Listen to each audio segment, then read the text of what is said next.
Hello students, welcome once again. It's time to read the physics 11th CBSE chapter number second हम कर रहे थे units and dimension. उसके अंदर हमारा टॉपिक चल रहा था measurement of length, mass and time. Measurement of length हमने लास्ट सेशन के अंदर कवर आउट किया था। उसमें दो तरह के मेथड थे, डायरेक्ट और इनडायरेक्ट। डायरेक्ट के अंदर 3 मेथड थे, इनडायरेक्ट के अंदर आगे 4 मेथड थे। उसके अंदर भी कुछ सब मेथड्स थे जो कि हमने डिटेल में डिस्कस किए हैं in the previous video. Hopefully आपने वो देख ली होगी, नहीं देखी तो देख लो बस, और तो क्या।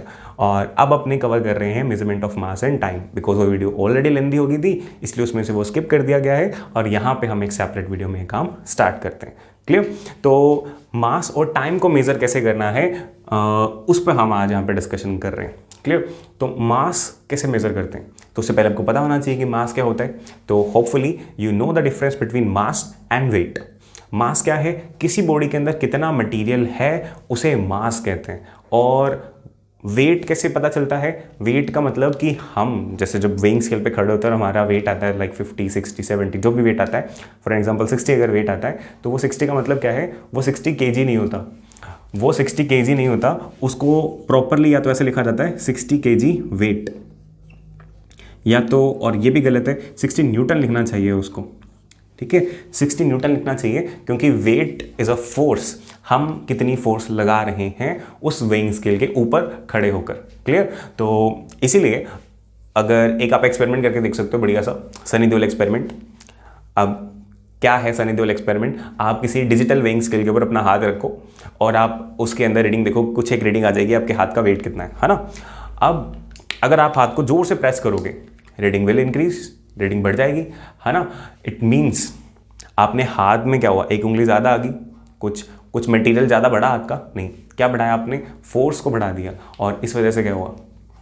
उसकी रीडिंग बढ़ गई। इट मीन्स जो वो रीडिंग आ रही है वो किसी चीज़ के अंदर कितनी क्वांटिटी है उसकी रीडिंग नहीं है, क्योंकि क्वांटिटी तो सेम रह रही थी। वो किसकी रीडिंग है? फोर्स की रीडिंग है। और हो सकता है शायद ज़्यादा फोर्स लगाने पे आपका हाथ भी क्या बन जाए? 2.5 किलो का।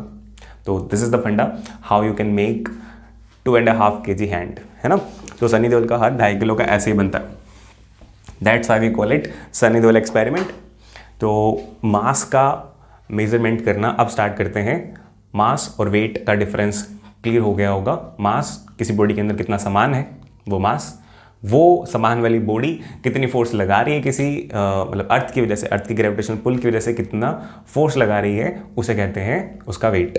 और इससे रिलेटेड आपने ये भी डिस्कस किया होगा कि या कहीं पढ़ा होगा, नहीं तो अब सुन लें कि जब अपने मून पे जाते हैं तो हमारा वेट कम हो जाता है ना, 1/6 रह जाता है। अगर किसी का वेट यहाँ पे 60 kg है, 60, तो वहाँ पे कितना हो जाएगा? 10 रह जाएगा। क्लियर? क्योंकि ग्रेविटेशनल पुल वहाँ पे कम है मून का age compare to earth. So moving ahead, हम डिस्कस अपनी अब 11th क्लास की मेन डिस्कशन स्टार्ट करते हैं। ये डिस्कशन जो थी वो थी 9th क्लास की। अब 11th क्लास का डिस्कशन स्टार्ट करते हैं मेजरमेंट ऑफ मास। मास को मेजर कैसे किया जाए, तो उसको स्टार्ट करने से पहले आई थिंक पहले थोड़ी सी स्पीड ज़्यादा होगी थी मेरी बोलने की, बिकॉज वो सारा 9th का काम था। अब अपन देखें तो मास का मेजरमेंट करने से पहले हम डिस्कस कर लें, मास भी हमारे पास 2 तरह के होते हैं। एक इनर्शियल मास होता है और एक ग्रेविटेशनल मास होता है। ठीक है, एक इनर्शियल और एक ग्रेविटेशनल। ओके, ठीक है जी। इनर्शियल का मतलब और ग्रेविटेशनल का मतलब क्या है? इनर्शियल का मतलब कि पहले आपको इनर्शिया का मतलब पता होना चाहिए। इनर्शिया क्या होता है? इनर्शिया सिंपल सी लैंग्वेज के अंदर इनर्शिया मीन्स जिद, किसी बॉडी की जिद, अपनी स्टेट में रहने की जिद को अपन कह देते हैं इनर्शिया। और बड़ा सिंपल सा यूनिवर्स का फंडा है जो हम सब जानते हैं, 9th क्लास में भी रीड किया है अपन ने, कि कोई बॉडी अगर रेस्ट पे पड़ी है, उसको आप किक कर रहे हो, मतलब किसी भी तरीके से आपको मोशन में लेकर आना है, तो आपको फोर्स लगानी पड़ेगी। राइट और रॉन्ग? राइट। ओके, कोई बॉडी चल रही है, कार चलती हुई आ रही है, कोई छोटे बच्चे की साइकिल चलती हुई आ रही है, आपको उसको रोकना है तो आपको उस पर फोर्स लगाना पड़ेगा। राइट और रॉन्ग? राइट। तो सिंपल सा फंडा है तो यूनिवर्स का कि चलती चीज़ को रोकोगे तो फोर्स लगानी पड़ेगी, रुकी हुई चीज़ को चलाओगे तो फोर्स लगानी पड़ेगी। तो जो बॉडी जिस स्टेट में है वो वैसे ही रहना चाहती है, अदरवाइज आपको उस पर कुछ एफर्ट करना पड़ेगा, कुछ फोर्स देनी पड़ेगी। बिना एफर्ट के वो अपनी स्टेट को चेंज करने वाली नहीं है। इट मीन्स उसमें जिद है। क्लियर? समझ गए बात? अब हर बॉडी में जिद अलग अलग होती है। फॉर एन एग्जाम्पल, अगर ये मार्कर पड़ा हो फ्लोर पे, सॉरी मार्कर को फ्लोर पे नहीं रखते, मार्कर पड़ा हो टेबल पे, थोड़े मैनर्स के साथ में एग्जांपल लेते हैं। मार्कर पड़ा हो टेबल पे और साथ में एक स्टोन पड़ा हो थोड़ा हैवी सा टेबल पे। टेबल पे स्टोन का क्या काम है ये नहीं सोचना, बस रखा हुआ है, ठीक है। अब अपने पुश करना है दोनों को, एक कॉर्नर पे पड़ा है उस कॉर्नर से दूसरे कॉर्नर तक लेकर आना है, ठीक है, आपको भेजना है। तो मार्कर को भी और स्टोन को भी, क्या दोनों को सेम फोर्स से भेज सकते हो? नहीं। जिस फोर्स से अगर मार्कर जा रहा है उस फोर्स से स्टोन को भेजोगे तो शायद वो हिले भी ना, और अगर हिले तो थोड़ा सा ही हिले। और जिस फोर्स से स्टोन जाएगा उससे अगर मार्कर को भेज दिया तो मार्कर फिर टेबल नहीं क्रॉस करेगा, रूम गैलरी पता नहीं क्या क्या क्रॉस कर जाएगा, है ना। तो दोनों में फोर्स अलग अलग लगेगी। इसकी जिद पूरी करने के लिए कम फोर्स चाहिए और स्टोन की फोर्स पूरी करने के लिए काफ़ी ज़्यादा फोर्स चाहिए। क्लियर? तो हम इनर्शियल मास किस तरह से कैलकुलेट कर सकते हैं? एक बड़ा ही सिंपल सा फॉर्मूला हमने सीख रखा है, F is equal to ma, F is equal to मा, है ना। तो ये जो मा वाला फॉर्मूला यही काम आएगा हमारे, कि हमने क्या देखा कि जो जिद है वो किससे निकाली जा रही थी? फोर्स से निकाली जा रही थी। तो फॉर एन एग्जाम्पल मैं यहाँ पे सिर्फ आज मैं इस m को mi लिख रहा हूँ, इसके सबस्क्रिप्ट में, इसके पैर में i लगा दिया मैंने, ना तो आज से पहले कभी लगाया था ना आज के बाद कभी लगाना अपन को, बस अभी यहाँ पे क्योंकि दो तरह के मास है तो अपन ने इसको mi कह दिया। इनर्शियल मास कैसे निकाल सकते हैं? फोर्स अपॉन एरिया करके, किसी बॉडी पे कितनी फोर्स दी हमने और उसके रिस्पॉन्स में उसमें कितना एक्सेलरेशन डेवलप हुआ, ठीक है। ये बेसिक कुछ एक डिस्कशन हम कर रहे हैं यहाँ पे, बहुत ज़्यादा डिस्कशन हम नहीं कर रहे। वैसे इनर्शियल मास कैलकुलेट करने के लिए और भी तरीके होते हैं, और एक तरीका होता है एक इनर्शियल मास मेज़र करने का एक सेटअप कह सकते हैं। एक टेबल के साथ एक क्लैंप लगा करके ऑसिलेशन करवाते हैं हम मास को रख के, और फिर उसका टाइम पीरियड नोट करते हैं और टाइम पीरियड के अकॉर्डिंग हम उसका मास बताते हैं, ठीक है। तो अभी हम सिर्फ सिंपल बातें डिस्कस कर रहे हैं। Next is gravitational mass, gravitational mass, ये रंग बिरंगा सा बन गया ग्रेविटेशनल मास। ग्रेविटेशनल मास जो है वो क्या होता है, नाम से क्लियर है कि जैसे प्लैनेट है अपना जो प्लैनेट है अर्थ हमें जिस फोर्स से खींच रहा है, तो कितनी फोर्स से खींच रहा है, किस तरह की फोर्स से खींच रहा है, उस पर डिपेंड करता है हमारा ग्रेविटेशनल मास। कैसे? इसका भी हमने फॉर्मूला देखा हुआ है, F is equal to G m by R square, है ना। अब अपने ने तो m1 m2 by R square देखा था, बट जब अर्थ की किसी में बात करते थे तो अर्थ का मास बड़ा है ना, तो रिस्पेक्ट कैपिटल M, हमारा मास छोटा सा मास है m, और इसको मैं mg कह देता हूँ, ग्रेविटेशनल मास। क्लियर? तो हमें पता है हमारी फोर्स कितनी है, हमारा वेट, और ये सारी क्वांटिटी हम मेज़र कर सकते हैं। और एक्चुअली में इसको अगर आप ध्यान से देखो तो ये बनेगा वेट, और ये होता है acceleration due to gravity. Clear? तो आप अगर एक्सेलरेशन से डिवाइड करवा दो इसको, वेट को एक्सेलरेशन से डिवाइड करा दो अपने, तो acceleration due to gravity it is mg। तो इसको ध्यान से देखना, ये g अलग है और ये g अलग है। ये g कौन से वाला है? दिस इज 9.8, है ना, मीटर पर सेकेंड स्क्वायर, और ये a नहीं है, दिस इज g। ओके, तो इस तरह से आप ग्रेविटेशनल मास निकाल सकते हो, इस तरह से आप इनर्शियल मास निकाल सकते हो। ओके, और एक जो जनरल तरीका है इनर्शियल मास निकालने का, वो अपने कैसे निकाल सकते हैं, इसको हटा देते हैं। हमने लास्ट सेशन में भी डिस्कस किया था कि जो उन्होंने फंडामेंटल यूनिट की बात करी थी, फिजिकल यूनिट की बात करी थी, तो हमने कहा था कि मास की यूनिट है केजी, और कितने मटेरियल को केजी कहा जाएगा, ये कैसे फिक्स किया है? ये फिक्स किया गया है, एक प्रोटोटाइप है, एक सिलेंड्रिकल शेप है हमारे पास, किसकी? प्लैटिनम और इरिडियम, प्लैटिनम और इरिडियम की बनी हुई है, और उसकी क्वांटिटी को हम कहते हैं कि इतनी क्वांटिटी किसी की है तो 1 kg, ठीक है। अब वो फिक्स कर रखी है, उसको अपने कहते हैं स्टैंडर्ड मास।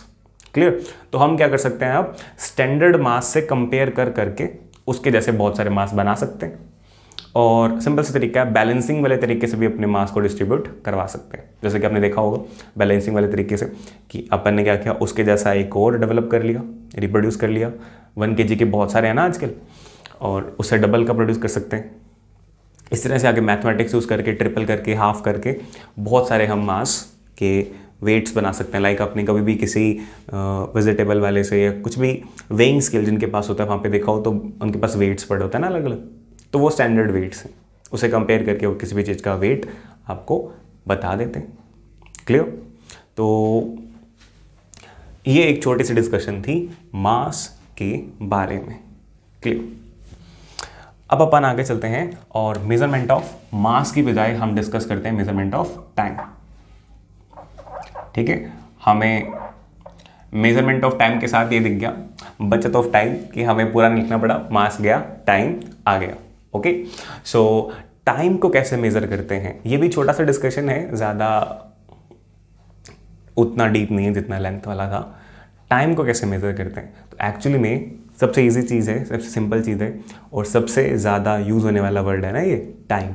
टाइम ही नहीं है, टाइम बहुत ज़्यादा है, टाइम बहुत वेस्ट कर दिया, टाइम बहुत पड़ा है, टाइम बहुत निकल गया, कुछ भी हम टाइम वर्ड को बहुत बार यूज़ कर लेते हैं एक दिन में।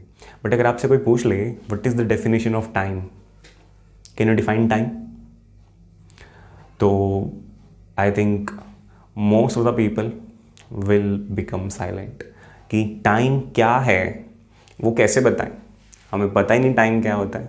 हाँ, टाइम क्या है, इस वक्त टाइम क्या है वो हम देख के बता देंगे घड़ी से, मोबाइल से, है ना, बट टाइम होता क्या है वो नहीं बताया जाएगा। तो व्हाट इज़ टाइम, चलो इसको डिफाइन करने की कोशिश करते हैं। एक अपने फेमस से साइंटिस्ट हैं जिनको शायद अपन जानते हैं, आइंस्टीन, एल्बर्ट आइंस्टीन, हाँ वही, अजीब से हेयर स्टाइल वाला बंदा। उन्होंने क्या कहा था, उन्होंने कहा था time is simply what a clock reads. Time is simply what a clock reads. Time क्या है, जो एक घड़ी दिखाती है वो टाइम है ना। अब देखो कोई बड़ा बंदा कहता है तो उसकी बात जो है वो एक कोट बन जाती है, हम कहते क्लास में खड़े होकर के ये बात तो हमें चपेट पड़ जाती है बस। बट अब उसने कहा तो उसकी बात को समझने की कोशिश भी करते हैं लोग, और काफ़ी अच्छी बात कही है सिंपल सी लाइन के अंदर कि टाइम क्या है, जो एक क्लॉक में आ रहा है वो टाइम है ना। एक पीरियड को हम टाइम कह देते हैं। अब टाइम को मेज़र कैसे किया जाए कि जैसे आप क्लॉक के अंदर देखते हो इतनी देर बाद ही, जैसे अभी 5 बज रहे हैं, उसके कितनी देर बाद 6 बजने चाहिए, आप कहोगे 1 घंटे बाद। आपको कैसे पता कि बीच का जो स्पैन आपने गुजारा वो 1 घंटा ही है। फॉर अ केस, अगर आपके घर की जो घड़ी है, आपके घर के अंदर सिर्फ एक ही घड़ी हो, आपके घर की जो घड़ी है वो स्लो हो जाए, ठीक है, वो स्लो हो जाए, वैसे हमें अब धीरे धीरे आदत हो जाती है कि हमें पता लग जाता है 1 सेकेंड कितना है। सपोज आपको ये आदत नहीं हो रखी, अगर वो घड़ी स्लो हो जाए तो वो 5 से जब 6 बजते हैं उसका जो टाइम है उससे अगर ज़्यादा लेने लग जाए तो आपके अकॉर्डिंग तो टाइम अलग तरीके से चलेगा ना। अगर बाहर दुनिया में 6 बज चुके हैं, आपके तो भी 6 बजेंगे ही नहीं। थोड़ी होच पोच सी ना हो जाए डिस्कशन, बड़ी ही इंटरेस्टिंग डिस्कशन है, हमने पहले कभी इस तरह की डिस्कशन कभी भी नहीं करी है, तो stay immersed in the discussion, ध्यान से सुने। तो अब देखो कि ये जो टाइम हमने बना रखा है ना, कि जो हमें भी माइंड के अंदर है कि टिक टिक टिक, इसको ही सेकंड कहना है, तो इसको ही सेकंड क्यों कहना है, इससे छोटे फ्रैक्शन को सेकंड क्यों नहीं कहा, इससे बड़े फ्रैक्शन को सेकंड क्यों नहीं कहा, है ना। अब आ रहा है इंटरेस्ट। तो ये सारे क्यों, ऐसा क्यों लिया, इतनी लेंथ को ही मीटर क्यों कहा, ठीक है, इसे बड़ी भी तो ले सकते थे।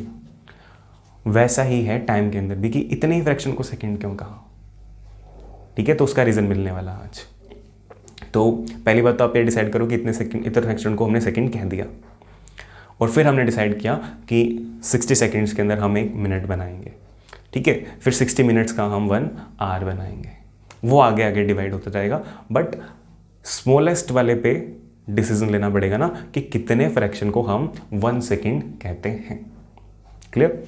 अब वो 1 सेकेंड कैसे डिसाइड होगा, एक सिंपल सा तरीका है, जो भी रिपीटेड चीज़ें होती हैं जिनको अपने पीरियोडिक चीज़ें भी कहते हैं, लाइक अर्थ का बारी बारी घूमना सन के चारों तरफ, ठीक है, एक रोटेशन पूरा कर लिया, फिर एक रोटेशन और, या मून का अर्थ के चारों तरफ घूमना, एक पेंडुलम का ऑसिलेट होना, इन सभी रिपीटेटेड या पीरियोडिक मोशन से हम टाइम का आइडिया लगा सकते हैं। और शुरुआत से हम इन्हीं से टाइम का आइडिया लगाते आ रहे हैं। क्लियर? ये सारे टॉपिक ऐसे हैं जिसको पेन पेपर पे डिस्कस करें तो ये 4-5 लाइनों के हैं, और अगर क्लास में डिस्कस करना स्टार्ट कर दें तो 4-5 लेक्चर भी निकल सकते हैं इस पर। ठीक है, तो ना तो हम 4-5 लाइन में ख़त्म करेंगे, ना 4-5 दिन लगाएंगे, हम बीच में कहीं लगेंगे। तो जैसे कि हम कैसे मेज़र करते हैं ईयर, आपको पता ही है, जब एक अर्थ पूरा रोटेशन कवर कर लेती है सन के चारों तरफ, उसे एक ईयर कह देते हैं, है ना। और लाइक कोई आपने पुरानी कल्चर वाली मूवी देखी हो, ठीक है, अगर कोई पुराने कल्चर वाली मूवी देखी हो तो उसमें क्या होता है कि लाइक मोहनजोदारो, तो उसके अंदर वो दिन को कैसे काउंट करते हैं, वो ये नहीं कहते कि एक जगह से दूसरी जगह जाने के लिए हमें 4 दिन लगेंगे, वो ये कहते हैं कि 4 सूरज लगेंगे।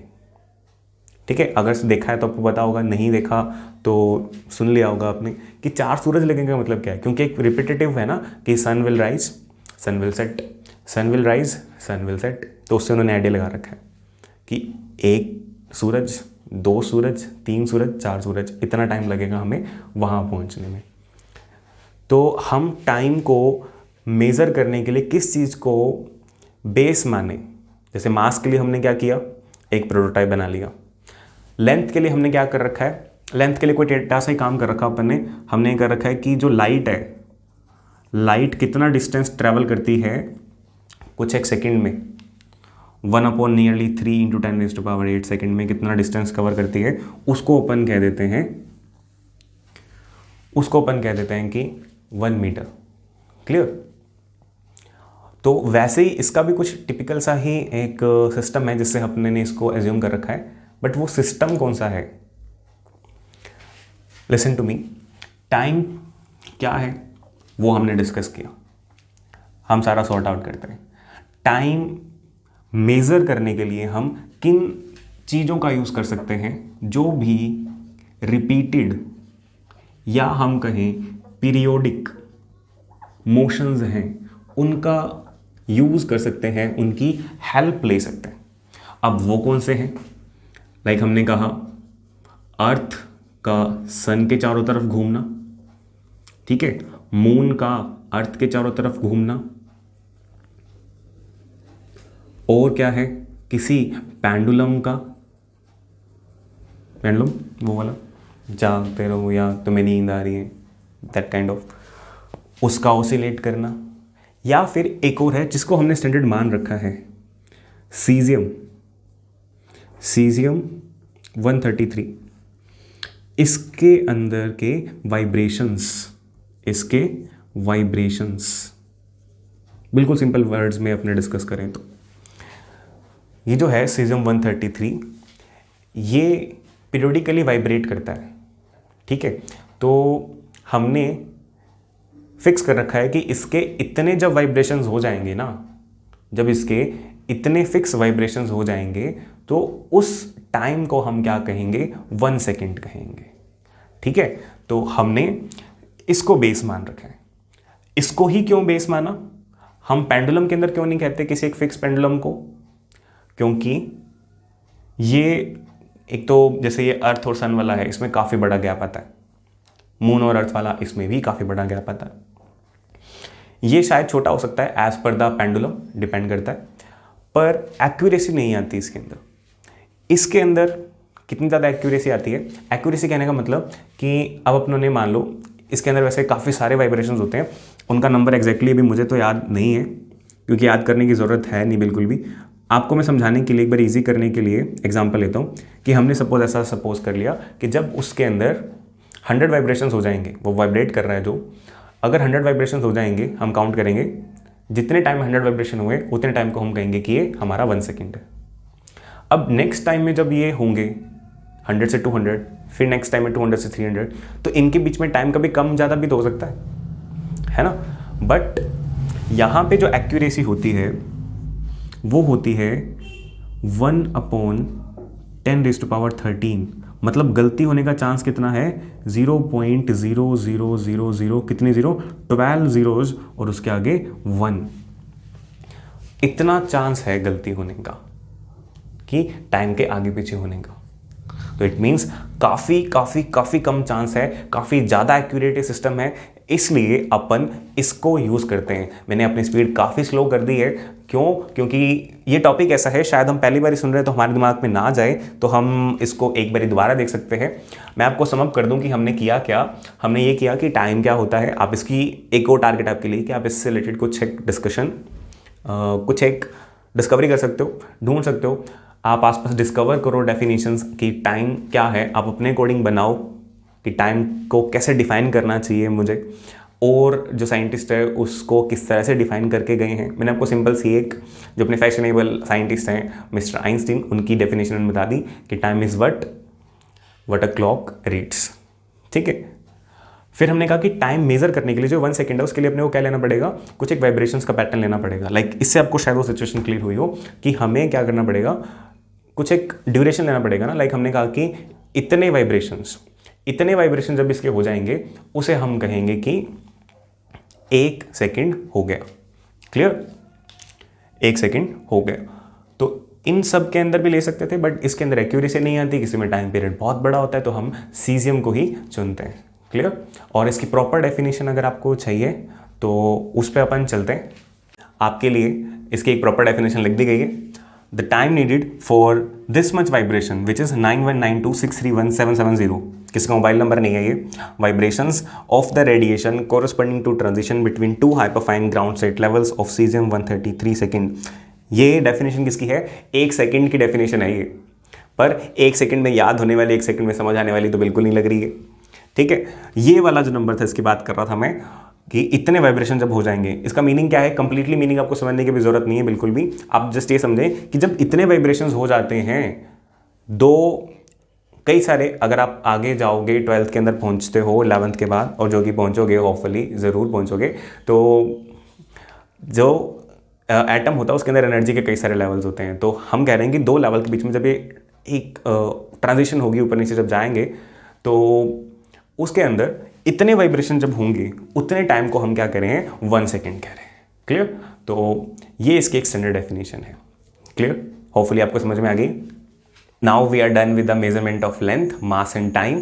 अब एक और छोटा सा डिस्कशन करते हैं हम, इसको टॉपिक तो नहीं कह सकते, एक छोटा सा लिटिल डिस्कशन है कि हम इसमें देख रहे हैं क्या, कि हमारे पास फिजिक्स के अंदर मास, लेंथ, टाइम की क्या रेंज है। रेंज बोले तो कितने छोटी अमाउंट से कितनी बड़ी अमाउंट तक जा सकते हैं अपने, कितनी ज़्यादा वास्ट हमारे पास रेंज है डिस्कशन करने के लिए। तो लेट्स हैव अ लुक।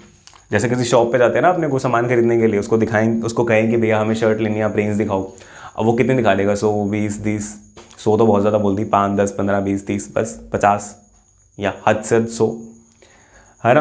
अब आप फिजिक्स से पूछ रहे हो कि भाई मास की कितनी वैल्यूज आप दिखा सकते हो, तो फिजिक्स का आंसर सुनो। तो फिजिक्स के पास क्या कहता है फिजिक्स, कि मेरे अंदर अगर आप आओगे, मेरी स्टडी करोगे, फिजिक्स के अंदर आप सबसे इतनी छोटे से छोटे मास की भी स्टडी करोगे।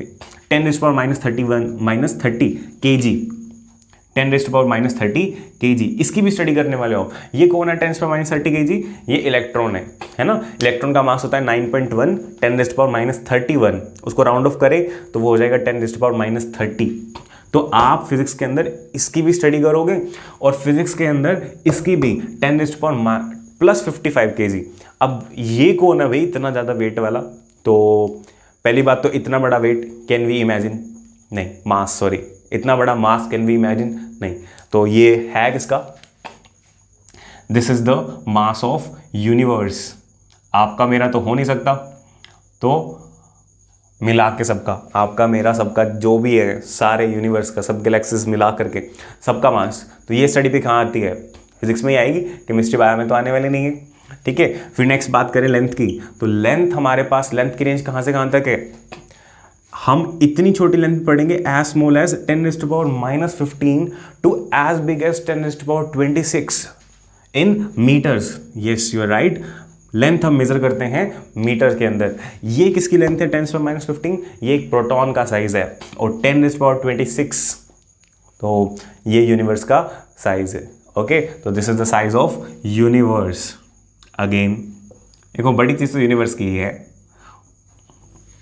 और आप गैप देख रहे हो इनके बीच में, ये -30 है और ये 55 है प्लस का।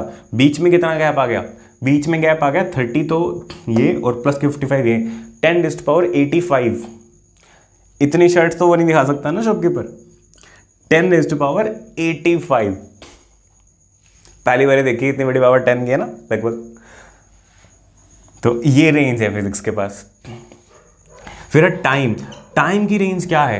तो टाइम की रेंज में हम टाइम पढ़ेंगे एज स्मॉल एज 10⁻24 से एज बिग एज 10⁻17 तक का। अभी -24 क्या है? किसी अनस्टेबल न्यूक्लियस का टाइम पीरियड है ये। और ये किसका है? This is the age of universe, कि यूनिवर्स कब से है हमारे पास, है ना। तो आप देख रहे हो कहाँ से लेकर कहाँ तक, कहाँ से लेकर कहाँ तक, इतनी सारी रेंज है हमारे पास फिजिक्स की।